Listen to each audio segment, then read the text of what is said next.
dear students, ഇന്ന് നമ്മൾ Rudyard കിപ്ലിങ്ങിൻ്റെ if എന്ന പോയത്തിലെ അപ്രീസിയേഷൻ, ആ പോയത്തിൻ്റെ അപ്രീസിയേഷനാണ് ചർച്ച ചെയ്യുന്നത്.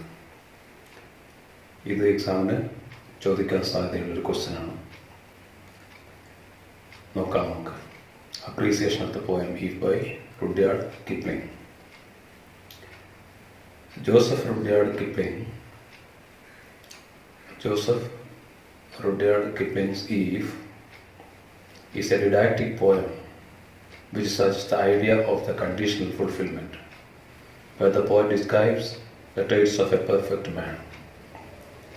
It is written in the form of advice given to a son by his father. The father wants his son to become a perfect gentleman with all good qualities.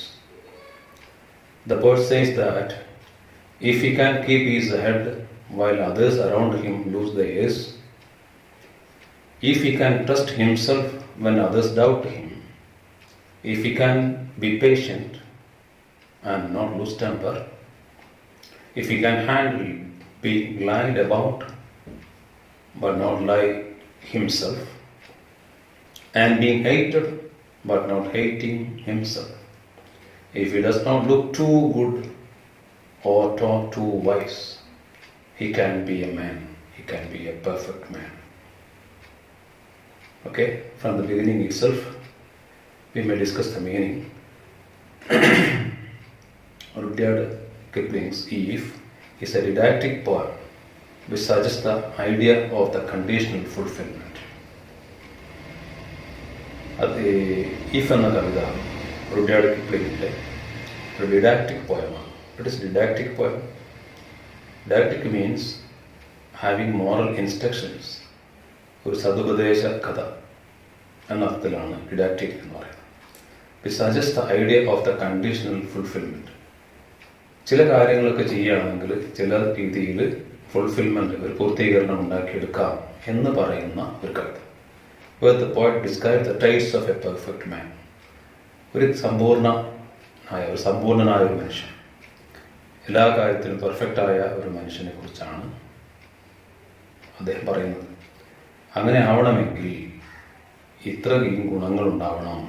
Where the poet describes the traits of a perfect man എന്നാണ്, അതാണ് പറയുന്നത്. ഇത്രയും ഗുണങ്ങളൊക്കെ വേണം. എന്തൊക്കെയാണത്? It is written in the form of advice. മാത്രമല്ല, ഈ കവിത രചിച്ചിട്ടുള്ളത് in the form of advice, ഒരു ഉപദേശത്തിൻ്റെ രൂപത്തിലാണ്. ടു എ സൺ, ഒരു മകനോട്, ബൈ ഹിസ് ഫാദർ, അവൻ്റെ ഫാദർ കൊടുക്കുന്ന ഒരു ഉപദേശം പോലെയാണ് ഈ കവിത എഴുതിയിട്ടുള്ളത്. The father wants his son to become a perfect gentleman. ഒരു പെർഫെക്റ്റ് ആയിട്ടുള്ള ഒരു മനുഷ്യനായിട്ട് മാറാൻ ആ കുട്ടി മാറാൻ ആ അച്ഛൻ ആഗ്രഹിക്കുന്നു. വിത്ത് ഓൾ ഗുഡ് ക്വാളിറ്റീസ്, എല്ലാ സദ്ഗുണങ്ങളോടും കൂടിയ. The poet says that if he can keep his head while others around him lose theirs, അവൻ്റെ തല ഉയർത്തിപ്പിടിക്കാൻ അവന് സാധിക്കുമെങ്കിൽ, എല്ലാവരും താഴ്ന്നു നിൽക്കുമ്പോൾ, എല്ലാവരും അവന് ചുറ്റിലുള്ള ആളുകളൊക്കെ തന്നെ അവനെ കുറച്ച് കാണുമ്പോൾ, അല്ല മറ്റുള്ളവരൊക്കെ തന്നെ അവനെ താഴ്ത്തി പറയുമ്പോൾ, അവനെ മാനസികമായിട്ട് തകർക്കുമ്പോൾ, മറ്റുള്ളവരൊക്കെ അവനെ കുറ്റപ്പെടുത്തി പറയുമ്പോൾ, എല്ലാവരുടെ തലയും താഴ്ന്നു നിൽക്കുമ്പോൾ, എല്ലാവരും അവനെ കുറ്റം പറഞ്ഞ് അവനെ തല താഴ്ത്തി അവസ്ഥയിലെത്തിക്കുമ്പോൾ, if he can keep his head while others around him lose theirs, മറ്റുള്ളവരുടെ മുമ്പിൽ അവന് തലയുയർത്തി നിൽക്കാൻ സാധിക്കുമെങ്കിൽ, അവനെ മറ്റുള്ളവർ തള്ളി പറയുമ്പോഴും, മറ്റുള്ളവർ അവനെ കുറ്റപ്പെടുത്തുമ്പോഴും, മറ്റുള്ളവരുടെ തല താഴ്ന്നിരിക്കുക എന്ന് പറഞ്ഞാൽ അവനെ കുറ്റം പറഞ്ഞുകൊണ്ടിരിക്കുക, അങ്ങനെയുള്ള സമയത്ത് അതിനെ അതിജീവിച്ച് തലയുയർത്തി നിൽക്കാൻ സാധിക്കുമെങ്കിൽ, if he can handle being lied about but not lie himself, അവനെക്കുറിച്ച് മറ്റുള്ളവർ പലതും ഉള്ളതും ഇല്ലാത്തതൊക്കെ പറഞ്ഞുകൊണ്ടിരിക്കുകയും പക്ഷെ സ്വയം അവൻ അത്തരത്തിൽ തോന്നാതിരിക്കുകയും ചെയ്താൽ, മറ്റുള്ളവർ പലതും പറയും നമ്മളെക്കുറിച്ച്, ഒരാളെക്കുറിച്ച് ആർക്കും എന്തും പറയാം, പക്ഷെ അതിനെ മൈൻഡ് ചെയ്യാതെ നമ്മൾ സ്വയം തളരാതെ നമുക്ക് നമ്മളെക്കുറിച്ച് ബോധ്യമുണ്ടായിരിക്കുകയും ചെയ്യുകയാണെങ്കിൽ, and being hated but not hating himself, നമ്മൾ ഒരുപാട് ആളുകൾ വെറുക്കാം, പല കാരണങ്ങൾ കൊണ്ട് വെറുക്കാം. ഹെയ്റ്റ്, ആ ഒരു വിദ്വേഷം പല കാരണങ്ങളുമുണ്ട്. ചെറിയ ചെറിയ കാരണങ്ങൾ കൊണ്ട് ആളുകൾ പരസ്പരം വെറുക്കാറുണ്ട്. അത്തരം വെറുപ്പുകൾ കാലാകാലം ഉണ്ടാവാറുണ്ട്.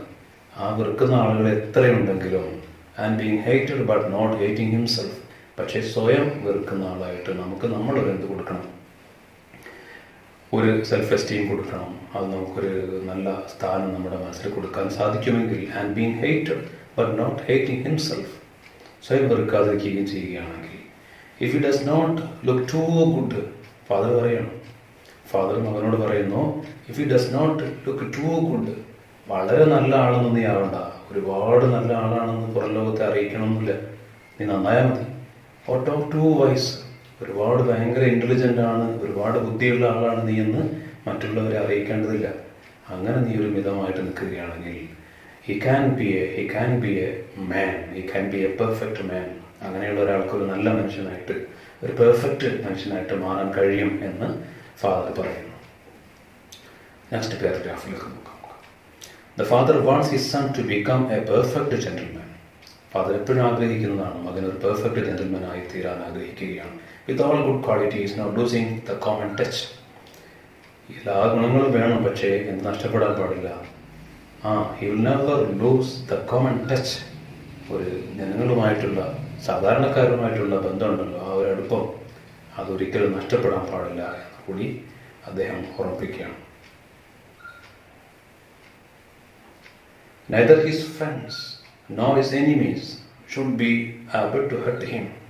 അവൻ്റെ സുഹൃത്തുക്കളും പറയണം, അവനോട് പറഞ്ഞു കൊടുക്കുകയാണ് ഫാദർ, അവൻ്റെ സുഹൃത്തുക്കൾക്കോ അവൻ്റെ ശത്രുക്കൾക്കോ അവനെ വെറുക്കാൻ സാധിക്കരുത്, അവനെ വേദനിപ്പിക്കാൻ സാധിക്കരുത്. അങ്ങനെയുള്ള ഒരു വ്യക്തിത്വം ഉണ്ടാക്കിയെടുക്കണം. Neither his friends nor his enemies should be able to hurt him. All men should be able to count on his help. എല്ലാ ആളുകളും അവൻ്റെ സഹായം തേടുന്ന, അവനെ ആവശ്യമുള്ള, അവനോട് ഇഷ്ടമുള്ള ആളുകളായിട്ട് മാറണം. എങ്കിൽ മാത്രമേ ഒരു പെർഫെക്റ്റ് മാനായിട്ട് മാറാൻ കഴിയൂ. Neither his friends nor his enemies should be able to hurt him. രണ്ടു കൂട്ടർക്കും, ശത്രുക്കൾക്കും സുഹൃത്തുക്കൾക്കും അവനെ എന്താക്കാൻ സാധിക്കരുത്, വേദനിപ്പിക്കാൻ സാധിക്കരുത്. അങ്ങനെയുള്ള ഒരു ബന്ധം മനുഷ്യരുമായിട്ട്, അങ്ങനെയുള്ളൊരു പേഴ്സണാലിറ്റി ഉണ്ടാവണം. All men should be able to count on his help. എല്ലാവരും അവൻ്റെ സഹായം തേടാൻ ആഗ്രഹിക്കുന്ന, അല്ലെങ്കിൽ അവനോട് ഇഷ്ടമുള്ള, അവനോട് അടുക്കുന്ന ആളുകളായിട്ട് മാറിയിരിക്കണം. എങ്കിൽ മാത്രമേ he can be a perfect man. He should not offend people if he is offended by them. മറ്റുള്ളവർ നമ്മളെ ഒഫൻഡ് ചെയ്യാം, നമ്മളെ ചൂണ്ടി പിടിപ്പിക്കാം, നമ്മളെ തടസ്സപ്പെടുത്താം, പലതും ചെയ്യാം. പക്ഷേ നമ്മൾ ഒരിക്കലും അതുകൊണ്ട് ഒഫൻഡഡ് ആവാൻ പാടില്ല എന്ന് ഫാദർ പറയുന്നു. If he does all these things, ഈ പറയുന്ന ഇങ്ങനെയുള്ള കുറേ കാര്യങ്ങൾ, ഈ കാര്യങ്ങളൊക്കെ തന്നെ ജീവിതത്തിൽ പകർത്തുകയാണെങ്കിൽ, മറ്റുള്ളവരുമായിട്ട് നല്ല രീതിയിൽ വർത്തിക്കുന്ന ഒരു പെർഫെക്റ്റ് ആയിട്ടുള്ള ഒരാളായിട്ട് മാറുകയാണെങ്കിൽ, if he does all these things, he can become a perfect man. ഒരു പൂർണ്ണ മനുഷ്യനായിട്ട്, ഒരു പെർഫെക്റ്റ് മാനായിട്ട് മാറാൻ കഴിയുമെന്ന് പറയുന്നു. നെക്സ്റ്റ് പാരഗ്രാഫുകൾ നോക്കാം നമുക്ക്. If is a lyrical poem with 4 stanzas, 4 സ്റ്റാൻസയുള്ള ഒരു ലിറിക്കൽ പോയമാണ് if. The poem employs iambic pentameter. Iambic പെൻഡാമീറ്ററിലാണ് ഈ 4 സ്റ്റാൻസയും എഴുതപ്പെട്ടിട്ടുള്ളത്. Each line has 5 feet with 1 stressed and 1 unstressed syllable. Feet എന്ന് പറയുന്നത് ഒരു യൂണിറ്റാണ് കവിതകളിൽ ഉപയോഗിക്കുന്ന. സ്ട്രെസ്ഡ്, അതുപോലെ തന്നെ അൺസ്ട്രെസ്ഡ് സിലബിളുകളുടെ ഒരു യൂണിറ്റിനാണ് ഫീറ്റ് എന്ന് പറയുക. ഒരു വരിയിൽ തന്നെ ഉപയോഗിക്കുന്ന ഫീറ്റിനെ കുറിച്ചാണ് ഇവിടെ പറയുന്നത്. Each line has 5 feet with 1 stressed and 1 unstressed syllable. അങ്ങനെയാണ് എഴുതിയിട്ടുള്ളത്. ഒരു വരിയിൽ തന്നെ 5 feet ഉപയോഗിച്ചിരിക്കുന്നു. അതിൽ 1 stressed syllable അതുപോലെ തന്നെ 1 unstressed syllable ആണ് ഉപയോഗിച്ചിരിക്കുന്നത്. The tone of the poem is informative and didactic. മൊത്തത്തിൽ ഈ കവിതയെക്കുറിച്ച് പറയുമ്പോൾ അറിവ് പകരുന്ന, സതുപദേശം നൽകുന്ന ഒരു കവിതയാണ് ഈഫ്. അതിൻ്റെ ടോൺ അതാണ്. The mood of the poem is philosophic and reflective. തത്വശാസ്ത്രപരമായിട്ടുള്ള ഒരു ഫിലോസഫി മുന്നോട്ട് വയ്ക്കുന്ന ഒരു പോയമാണ്. റിഫ്ലക്റ്റീവായിട്ടുള്ള, പ്രതിഫലിക്കുന്ന പല നല്ല കാര്യങ്ങളും റിഫ്ലക്റ്റ് ചെയ്യുന്ന ഒരു പോയമാണ് ഈഫ് എന്ന് പറയുന്നത്. Each stanza consists of 4 octaves and each stanza has different rhyme schemes. Each stanza considers 4 octaves. 4 octavesകളാണ് ഓരോ സ്റ്റാൻസയിലുള്ളത്. ആ സ്റ്റാൻസ കഴിഞ്ഞാൽ തന്നെ ഈ സ്റ്റാൻസയിൽ ഓരോ സ്റ്റാൻസയിലൂടെ പറയുന്നു വ്യത്യസ്തമായിട്ടുള്ള റൈം സ്കീമുകളും ആണ് ഉപയോഗിച്ചിരിക്കുന്നത്. ഇതിൽ ഒന്നാമത്തെ വരിയിൽ ഉപയോഗിച്ചിരിക്കുന്ന റൈം സ്കീം നമുക്ക് നോക്കാം. ഒന്നാമത്തെ സ്റ്റാൻസയിൽ ഉപയോഗിച്ചിരിക്കുന്ന മുഴുവനായിട്ടുള്ള റൈം സ്കീം നമുക്ക് നോക്കാം. A A A A B C B C 4A. ആദ്യത്തെ 4 വരികളിലും ഉപയോഗിച്ചിരിക്കുന്നത് എ എന്ന സെയിം ആയിട്ടുള്ള റൈം വേർഡാണ്. That means rhyme scheme is same എന്ന് പറഞ്ഞാൽ എ എ എന്ന 4 വരികളിൽ നമുക്ക് സെയിം ആയിട്ടുള്ള റൈം വേർഡ് കിട്ടുന്നു.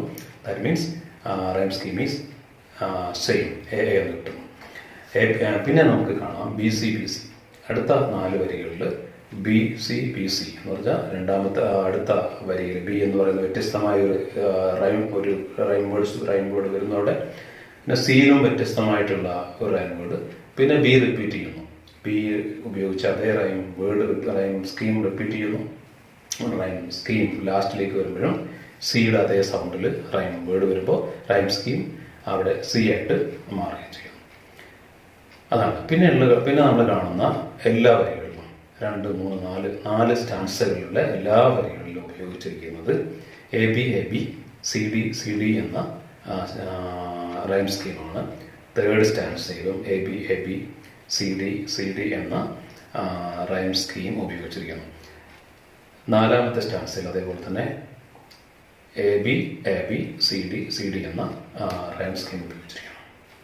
ഇങ്ങനെയുള്ള കാര്യങ്ങളൊക്കെയാണ് ഇതിൻ്റെ ഒരു അപ്രീസിയേഷൻ എഴുതുന്ന സമയത്ത് നമ്മൾ ആ ഒരു കവിതയുടെ ആശയം പറയുക എന്നുള്ളതിലുപരി അതിൽ ഉപയോഗിച്ചിരിക്കുന്ന ഈ പറഞ്ഞ പോലെ അയാംബിക് പെൻഡാമീറ്റർ, അതുപോലെ തന്നെ ഫീൽഡിനെ കുറിച്ച്, ഇത്തരത്തിൽ ഡിഡാക്റ്റിക് പോയമാണ്, അങ്ങനെ മൊത്തത്തിലുള്ള ഒരു കാര്യങ്ങളൊക്കെ നമ്മൾ അതിൽ പറഞ്ഞിരിക്കണം.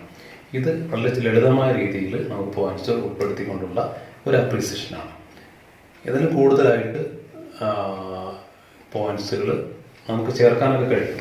പക്ഷെ അത് വളരെ ലളിതമായ രീതിയിൽ നമുക്ക് പോയിന്റ്സ് ഉൾപ്പെടുത്തി പരമാവധി പോയിന്റ്സ് ഉൾപ്പെടുത്തിയിട്ട് ചെയ്യാൻ പറ്റുന്ന ഒരു ഇതാണ് നമ്മളിവിടെ ശ്രമിക്കുന്നത്. ഇത് നിങ്ങൾക്ക് ആർക്കും ലളിതമായിട്ട് പഠിക്കാൻ സാധിക്കും. വലിയ നല്ല മാർക്ക് കിട്ടാൻ ഈ പോയിന്റ്സ് മുഴുവൻ ഉൾപ്പെടുത്തുക. പിന്നെ സ്വന്തം ഭാഷയിലേക്ക് മാറ്റാൻ പറ്റുന്നവർക്ക് മാറ്റി എഴുതാം. ഇതേപോലെ പകർത്തി വയ്ക്കുക എന്നുള്ളതല്ല, ഇതിൻ്റെ പോയിന്റ്സ് ഉൾപ്പെടുത്തി ഇതൊക്കെ മിസ്സാവാതെ ആൻസർ എഴുതി കൊടുക്കുക എന്നുള്ളതാണ്. നോക്കാം, നമുക്ക് ഒരു സ്റ്റാൻസയും കൂടി നമ്മൾ ഇതിനുമായി ബന്ധപ്പെടുത്തി കൊടുത്തിട്ടുണ്ട്. അതിൽ പറയുന്ന കാര്യങ്ങളൊന്ന് ശ്രദ്ധിക്കാം. The poem has a lot of figurative languages including personification like make dreams your master, will saying hard on, triumph and disasters as to impostors. നമ്മൾ ഓർക്കുന്നുണ്ട്, കഴിഞ്ഞ ക്ലാസ്സിൽ നമ്മൾ ഇതിനെക്കുറിച്ച് പറഞ്ഞിരുന്നു. ഫിഗർ ഓഫ് സ്പീച്ചിനെ കുറിച്ച്, figures of speech, poetic devices നമ്മൾ ചർച്ച ചെയ്തു കഴിഞ്ഞ ക്ലാസ്സിൽ. അവിടെ ആ ക്ലാസ് കേട്ടവർക്ക് ഈ പോയം ചെയ്യുമ്പോൾ ഇതിൻ്റെ ഈ കാര്യങ്ങൾ ഓർക്കുമ്പോൾ പെട്ടെന്ന് മനസ്സിലാവും എന്താണ് മെറ്റഫർ, എന്താണ് പേഴ്സണിഫിക്കേഷൻ, എന്തൊക്കെയാണ് നമ്മൾ അന്ന് ക്ലാസ്സിൽ ചർച്ച ചെയ്തിട്ടുണ്ട്. അത് ഓർമ്മയിലുണ്ടാവണം ഈ പോയം വായിച്ചു നോക്കുമ്പോൾ. അത് വായിച്ചിട്ട് ഇങ്ങോട്ട് മാറ്റി എഴുതുമ്പോൾ ആ ഒരു വീഡിയോ കണ്ടിട്ട് നിങ്ങൾ, അല്ലെങ്കിൽ ആ പോയം വായിച്ച് വരികളിലൂടെയൊക്കെ പോയതിനു ശേഷം ഇത്തരം ഒരു പാരഗ്രാഫിലേക്ക് വരണം. അല്ലാതെ ഇത് കാണാതെ പഠിച്ച് മാത്രം എഴുതുന്ന രീതിയിലേക്ക് പോയാൽ ഒരിക്കലും നമുക്ക് ഫുൾ മാർക്ക് സ്കോർ ചെയ്യാൻ സാധിക്കില്ല. നമ്മുടെ കയ്യിൽ അതിലുള്ളതൊക്കെ തന്നെ നമ്മൾ പഠിച്ച് എഴുതണം. ബൈ ഹാർട്ടാക്കി എഴുതുന്നതിലുപരിയായിട്ട് നമ്മൾ ചെയ്യുന്നത് ഒരു കാര്യം മനസ്സിലാക്കിക്കൊണ്ട് എഴുതുക എന്നുള്ളതാണ്. അപ്പോൾ ഞാൻ ഇവിടെ പാരഗ്രാഫിൽ പറയാം, the poem has a lot of figurative languages including personification like make dreams your master. Make dreams your master എന്ന് പറയുന്നത് പേഴ്സണിഫിക്കേഷനാണ്. വിൽ സെയിങ് ഹോൾഡ് ഓൺ, ആ ഒരു ഭാഗം പിന്നെ പേഴ്സണിഫിക്കേഷനാണ്. അതുപോലെ തന്നെ ട്രിംഫ് ആൻഡ് ഡിസാസ്റ്റേഴ്സ്, ട്രിംഫിനെയും ഡിസാസ്റ്റേഴ്സിനെയും ആസ് ടു ഇമ്പോസ്റ്റേഴ്സ് ആയിട്ട് പറയുന്നു, അത് പേഴ്സണിഫിക്കേഷനാണ്. അതുപോലെ തന്നെ മെറ്റഫേഴ്സ് ലൈക്ക് അൺഫോർഗിവിങ് മീൻസ്, വരികൾ വായിച്ചു നോക്കണം, ആ ടെക്സ്റ്റ് എടുത്തിട്ട് ആ ലൈൻസ് വായിച്ചു നോക്കണം, അതിൻ്റെ മീനിങ് എഴുതിയിട്ടുണ്ട്, നമ്മളത് പഠിക്കണം. എന്നിട്ട് അൺഫോർഗിവിങ് മിനിറ്റ്സ് എന്ന് പറയുന്ന ഭാഗം അവിടെ മെറ്റഫർ ആണ് എന്ന കാര്യം മനസ്സിലായി. മെറ്റഫർ എന്താണെന്നുള്ളത് കഴിഞ്ഞ വീഡിയോയിൽ നമ്മൾ വ്യക്തമായിട്ട് പറഞ്ഞിട്ടുണ്ട്. അത് മനസ്സിലാക്കിയവർക്ക്, പഠിച്ചവർക്ക് അൺഫോർഗീവിങ് മിനിറ്റ്സ് എന്നുള്ളത് അതിൻ്റെ നോട്ട്സും കൂടി വായിച്ചു നോക്കുമ്പോൾ മനസ്സിലാവും. നിങ്ങൾക്ക് ആ ഭാഗം വ്യക്തമാകാൻ വേണ്ടി മാത്രം പോയിന്റ്സുകൾ എടുത്തെഴുതിയിരിക്കുന്നു. Metaphors like unforgiving minutes, worn out tools. Worn out tools എന്ന് പറയുന്നതും മെറ്റഫറാണ്. അതെങ്ങനെയാണ് വരുന്നത് എന്നുള്ളത് കറക്റ്റായിട്ട് അറിയാൻ നിങ്ങൾക്ക് കഴിഞ്ഞ വീഡിയോസ് കാണാം. അതുപോലെ തന്നെ നോട്ട്സ് വായിച്ചു നോക്കുകയും ചെയ്യും. Twisted by knaves. Twisted by knaves, നെയ്വ്സിനാൽ ട്വിസ്റ്റ് ചെയ്യപ്പെട്ടിരിക്കുന്ന എന്ന് പറയുന്ന ആ ഭാഗം മെറ്റഫറാണ്. ഇതൊക്കെ കൃത്യമായിട്ട് ടെക്സ്റ്റ്, നോട്ട്, വീഡിയോ നോക്കിയിട്ട് നിങ്ങൾ കൺഫേം ആക്കുക. ഇത് എഴുതി കൊടുക്കേണ്ട രൂപമാണ് ഈ appreciation of the poem if എന്ന ഭാഗത്ത് നമ്മൾ കാണുന്നത്. എഴുതി കൊടുക്കേണ്ട പോയിന്റ്സിൻ്റെ ഒരു ഉള്ളടക്കമാണ്. ഇത് എങ്ങനെ വന്നു എന്താണെന്നുള്ളത് കുറച്ചുകൂടി വ്യക്തമായിട്ട് നിങ്ങൾക്ക് എഴുതാനും അതുപോലെ തന്നെ വിശദീകരിക്കാനും മനസ്സിലാക്കാനും കഴിഞ്ഞ വീഡിയോസും അതുപോലെ തന്നെ തന്നിരിക്കുന്ന നോട്ട്സും ഒക്കെ തന്നെ നിങ്ങൾ നോക്കിയിരിക്കണം. അല്ലാതെ നമുക്ക് കൃത്യമായിട്ട്, അല്ലെങ്കിൽ പിന്നെ ബൈഹാർട്ടാക്കിയിട്ട് എഴുതും പോലെ എഴുതേണ്ടി വരും. അങ്ങനെ വേണ്ട, മനസ്സിലാക്കി ബൈഹാർട്ടാക്കുന്നതായിരിക്കും നിങ്ങൾക്ക് എക്സാമിന് ഏറ്റവും കൂടുതൽ ഉപകരിക്കും. പിന്നെ പറയാൻ നോക്കിക്കുക, ഇവിടെ സിമ്പിൾസ് സച്ച് എസ് ക്രൗഡ്സ്. ഇവിടെ ഉപയോഗിച്ചിരിക്കുന്ന സിമ്പിളുകൾ ഈ പോയത്തിൽ, ഈഫ് എന്ന പോയത്തിൽ ഉപയോഗിച്ചിരിക്കുന്ന സിമ്പിളുകളാണ് ക്രൗഡ്സ്, കിങ്സ്, നെയ്വ്സ്, കോമൺ ടച്ച്. ഇതൊക്കെ സിമ്പിളുകൾ ഉപയോഗിച്ചിരിക്കുന്നു. Symbols such as crowds, kings, knaves, common touch. The poem strongly insists of a lot of conditions that must be fulfilled if one is to become a perfect man. ഒരാൾ പൂർണ്ണനായിട്ടുള്ള ഒരു മനുഷ്യനായിട്ട് മാറണമെങ്കിൽ അയാൾക്ക് നിർബന്ധമായിട്ടും ഉണ്ടായിരിക്കേണ്ട കാര്യങ്ങളെക്കുറിച്ചാണ് ഈ poem discuss ചെയ്യുന്നത്. കുറേ കാര്യങ്ങൾ നിർബന്ധം പിടിക്കുന്നു. ദ പോയം സ്ട്രോങ്ലി ഇൻസിസ്റ്റ്, ശക്തമായിട്ടും ഇൻസിസ്റ്റ് ചെയ്യുന്നു. എ ലോട്ട് ഓഫ് കണ്ടീഷൻസ്, ഒരുപാട് conditions that must be fulfilled, അത് പൂർണ്ണമായിട്ടും പൂർത്തീകരിക്കപ്പെടണം. എന്തിന്? ഒരാൾ ഒരു പെർഫെക്റ്റ് ആയിട്ടുള്ള മനുഷ്യനായിട്ട് മാറണമെങ്കിൽ, ഒരാൾക്ക് ഒരു നല്ല മനുഷ്യനായിട്ട് മാറണമെന്ന് ആഗ്രഹിക്കുന്നുവെങ്കിൽ, സമൂഹത്തിൽ സ്വീകരിക്കപ്പെടുന്ന ഒരു മനുഷ്യനായിട്ട് മാറണമെന്നൊരാൾ ആഗ്രഹിക്കുന്നുവെങ്കിൽ ഈ കവിതയിൽ ഈ പറയുന്ന റുഡ്യാർഡ് കിപ്ലിംഗ് പറയുന്ന ഈ കണ്ടീഷൻസ് ഉണ്ടാവണമെന്ന് ഈ കവിത സ്ട്രോങ്ലി ഇൻസിസ്റ്റ് ചെയ്യുന്നു എന്ന് പറഞ്ഞുകൊണ്ട് നമ്മൾ അവസാനിപ്പിക്കുകയാണ്. The poem strongly insist a lot of conditions that must be fulfilled if one is to become a perfect man. ഇതാണ് ഈ ഈഫ് എന്ന കവിതയുടെ, റുഡ്യാർഡ് കിപ്ലിംഗിൻ്റെ കവിതയുടെ അപ്രീസിയേഷൻ. ഇത് നിങ്ങൾക്ക് ഹിൻസ് ആക്കിയിട്ട് വളരെ കറക്റ്റായിട്ട് ഈ പോയിന്റ്സ് മുഴുവൻ പഠിച്ചു വയ്ക്കാം. അതോടൊപ്പം തന്നെ നമുക്ക് കയ്യിലുള്ള നോട്ട്സുകളുണ്ട്, അതുപോലെ തന്നെ വീഡിയോ ക്ലാസ്സുകളുണ്ടായിരുന്നു. അതൊക്കെ തന്നെ ശ്രദ്ധിച്ചിട്ട് അതിൽ നിങ്ങൾക്ക് പറ്റുന്ന രീതിയിലുള്ള പോയിന്റ്സ് വിശദീകരണത്തിന് കൂട്ടിച്ചേർക്കുകയും ചെയ്യാം. പക്ഷേ ഇത്രയും ഭാഗങ്ങൾ മിസ്സാവാതെ സൂക്ഷിക്കുക എന്നുള്ളതാണ്. നിങ്ങൾ കൂട്ടിച്ചേർക്കുന്നൊന്നും കുഴപ്പമില്ല, പക്ഷേ ഇത്രയെങ്കിലും ഉണ്ടാവണം എന്നുള്ളത് നിർബന്ധമാണ്.